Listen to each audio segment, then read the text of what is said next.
Blessings and respect. So I'll be reciting a poem from my book, Don't Cry. You can get this on Amazon. The author is yours truly, Craig A. Kirkland. This one is called The Bitterness.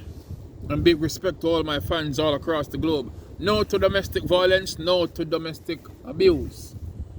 Like a toddler, crying for mom's breast milk, I saw tears raced on her bony face. She was pensive and motionless, like she was lost in space. She then broke the silence, screaming out, I'm such a big disgrace. I quickly interjected, only what's wrong, and she yelled, get the hell out of my space.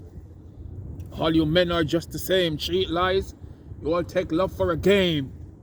I hate men forever, shoulda killed Trevor, yeah, put a bullet in his brain. Baby, whoa, we all take this too far now.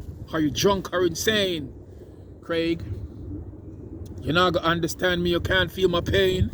I was raped when I was 9, it really shattered my mind. A decade after, I tried to move on to get myself back in line.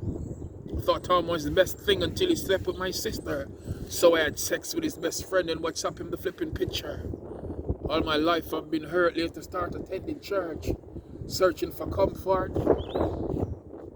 But life grew worse. A few months after, she was impregnated by a comforting pastor, threatened to do an abortion or else her life would be disaster.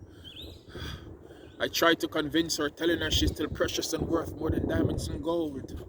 She says she still hates men. Her heart is now cold. I offered a hug, she squeezed me tightly. Say thank you, Mr. Kirkland, for attempting to make me feel lively. But how will I live with the fact of knowing that I'm infected with HIV? Stop abusing our women. Support the book, Don't Cry. Available on Amazon. Artist, poet, filmmaker, you don't know, Jamaican talent. Support the move. Tell them precisely.